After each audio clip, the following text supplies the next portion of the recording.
بسم الله الرحمن الرحيم ورصحافدات شركي بلاها هوية دول الديغان كصومالي إثيوبيا كتاريخيسن 22 بيش كوباد سنة 2026 بلاها هوية دول الديغان كصومالي إثيوبيا ومدة 3 مaalmood shir u socday waxay soo saareen warsaxaafadeedkan hoos ku qoran kow shirku wuxuu taageerayaa shirkii Addis Ababa ee beelaha hawiye ay ku soo bandhigeen dhibaatada ku haysata dowlad deegaanka Soomaalida labo shirku wuxuu soo jeedinayaa saddexda tiir ee saldhig u ah dowladnimada ee ay hadda ka maqan yihiin in aysan ka sii maqnaanin sida fulinta sharci dejinta iyo garsoorka saddex shirku wuxuu cadeynayaa in beesha hawiye ay ku dulman tahay dowlad deegaanka Soomaalida Itoobiya dulmigaas oo xarkaha goostay ee in laga ilaaliyo dowladda federaalka saamigii ay ku lahaayeen xuquuqda dowladnimo ba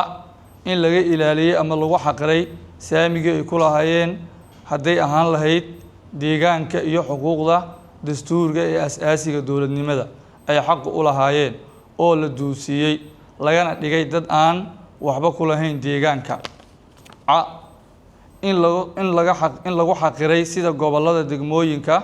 in lagu xaqiray sida gobolada degmooyinka ay xuquuqda u lahaayeen oo aysan helin adeeg dowladeed sida waxbarasho caafimaad jidad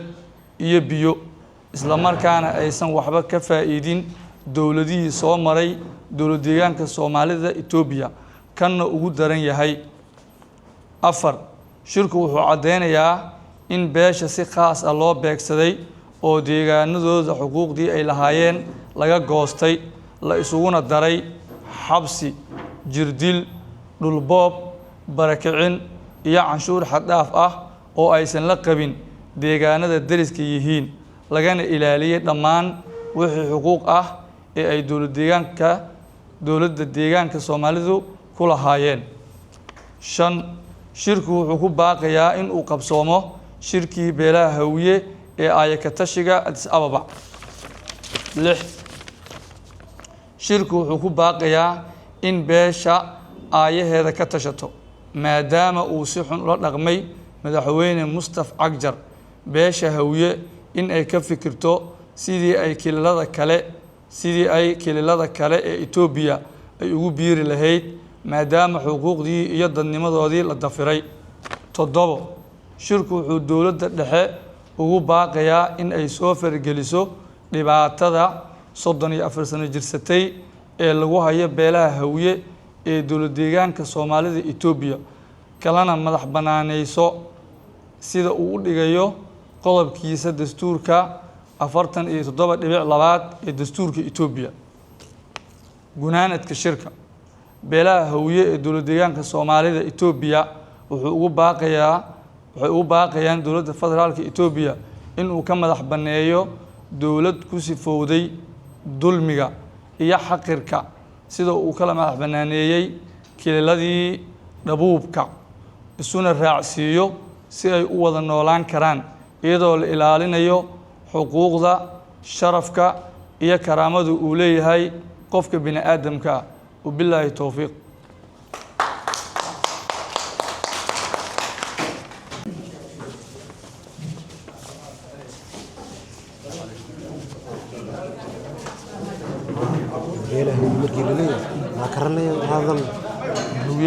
بسم الله الرحمن الرحيم ورصحافدات شركي بلاها هوية دول الديغان كصومالي إثيوبيا كتاريخيسن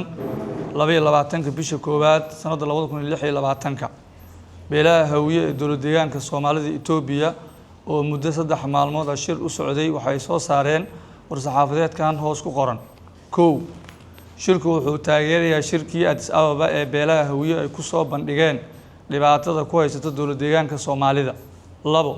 shirku wuxuu soo jeedinayaa saddexda tiir ee saldhig u ah dowladnimada ee ay hadda ka maqan yihiin in aysan ka sii maqnaanin sida fulinta sharci dejinta iyo garsoorka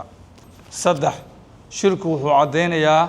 in beesha hawiye ay ku dulman tahay dowlad deegaanka Soomaalida Itoobiya dulmigaas oo xarkaha goostay ee in laga ilaaliyo dowladda federaalka saamigii ay ku lahaayeen xuquuqda dowladnimo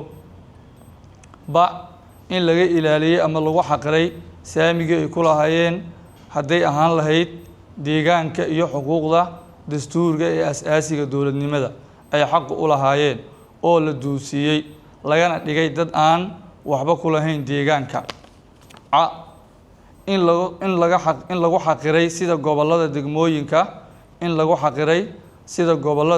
degmooyinka ay xuquuqda u lahaayeen oo aysan helin adeeg dowladeed sida waxbarasho, caafimaad, jidad iyo biyo,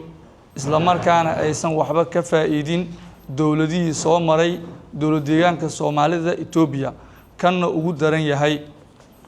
4 shirku wuxuu cadeynayaa in beesha si khaas ah loo beegsaday oo deegaanadooda xuquuqdii ay lahaayeen laga goostay, la isuguna daray xabsi, jirdil, dhulboob, barakicin iyo canshuur xad dhaaf ah oo aysan la qabin deegaanada deriska yihiin, lagana ilaaliyay dhammaan wixii xuquuq ah ee ay dowladda deegaanka Soomaalidu ku lahaayeen. 5 shirku wuxuu ku baaqayaa in uu qabsoomo shirkii beelaha Hawiye ee Ayakatashiga Addis Ababa. 6 shirku wuxuu ku baaqayaa in beesha aayaheeda ka tashato maadaama uu si xun ula dhaqmay madaxweyne Mustafa Cagjar. beesha Hawiye in ay ka fikirto sidii ay kililada kale ee Itoobiya ay ugu biiri lahayd maadaama xuquuqdii iyo dadnimadoodii la dafiray. 7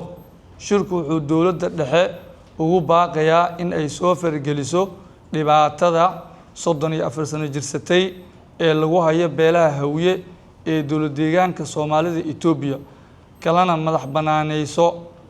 sida uu u dhigayo qodobkiisa dastuurka 47.2 ee dastuurka Itoobiya. gunaanadka shirka beelaha Hawiye ee dowlad deegaanka Soomaalida Itoobiya waxay ugu baaqayaan dowladda federaalka Itoobiya in uu ka madax baneeyo dowlad ku sifowday dulmiga iyo xaqirka sida uu kala madax banaaneeyay kililadii dhabuubka, isuna raacsiiyo si ay u wada noolaan karaan iyadoo la ilaalinayo xuquuqda, sharafka iyo karaamada uu leeyahay qofka bini aadamka. وبالله التوفيق. بسم الله الرحمن الرحيم. ورصحافدات شركي beelaha Hawiye dowlad deegaanka Soomaalida Itoobiya ku taariikhaysan 22 bisha koowaad sanada 2026. beelaha Hawiye dowlad deegaanka Soomaalida Itoobiya oo muddo 3 maalmood shir u socday waxay soo saareen warsaxaafadeedkan hoos ku qoran. 1 shirku wuxuu taageerayaa shirkii Addis Ababa ee beelaha Hawiye ay ku soo bandhigeen dhibaatada ku haysata dowlad deegaanka Soomaalida. 2 shirku wuxuu soo jeedinayaa 3 tiir ee saldhig u ah dowladnimada ee ay hadda ka maqan yihiin in aysan ka sii maqnaanin sida fulinta, sharci dejinta iyo garsoorka. 3 shirku wuxuu cadeynayaa in beesha Hawiye ay ku dulman tahay dowlad deegaanka Soomaalida Itoobiya, dulmigaas oo xarkaha goostay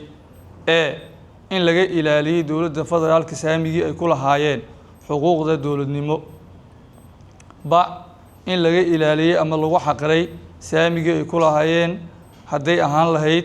deegaanka iyo xuquuqda dastuurka ee asaasiga dowladnimada ay xaq u lahaayeen oo la duusiiyey lagana dhigay dad aan waxba ku lahayn deegaanka. in lagu xaqiray sida gobollada degmooyinka ay xuquuqda u lahaayeen oo aysan helin adeeg dowladeed sida waxbarasho, caafimaad, jidad iyo biyo, isla markaana aysan waxba ka faa'iidin dowladihii soo maray dowlad deegaanka Soomaalida Itoobiya kana ugu daran yahay. 4 shirku wuxuu cadeynayaa in beesha si khaas ah loo beegsaday oo deegaanadooda xuquuqdii ay lahaayeen laga goostay, la isuguna daray xabsi, jirdil, dhulboob, barakicin iyo canshuur xad dhaaf ah oo aysan la qabin deegaanada deriska yihiin, lagana ilaaliyay dhammaan wixii xuquuq ah ee ay dowladda deegaanka Soomaalidu ku lahaayeen. 5 shirku wuxuu ku baaqayaa in uu qabsoomo shirkii beelaha hawiye ee aayakatashiga Addis Ababa. 6 shirku wuxuu ku baaqayaa in beesha aayaheeda ka tashato maadaama uu si xun ula dhaqmay madaxweyne Mustafa Cagjar. beesha hawiye in ay ka fikirto sidii ay kililada kale ee Itoobiya ay ugu biiri lahayd maadaama xuquuqdii iyo dadnimadoodii la dafiray. 7 shirku wuxuu dowladda dhexe ugu baaqayaa in ay soo fargeliso dhibaatada 34 sano jirsatay ee lagu hayo beelaha hawiye ee dowlad deegaanka Soomaalida Itoobiya kalena madax banaanayso sida uu u dhigayo qodobkiisa dastuurka 47.2 ee dastuurka Itoobiya. gunaanadka shirka beelaha hawiye ee dowlad deegaanka Soomaalida Itoobiya waxay ugu baaqayaan dowladda federaalka Itoobiya in uu ka madax baneeyo dowlad ku sifowday dulmiga iyo xaqirka sida uu kala madax banaaneeyay kililadii dhabuubka isuna raacsiiyo si ay u wada noolaan karaan iyadoo la ilaalinayo xuquuqda sharafka iyo karaamada uu leeyahay qofka bini aadamka. وبالله التوفيق.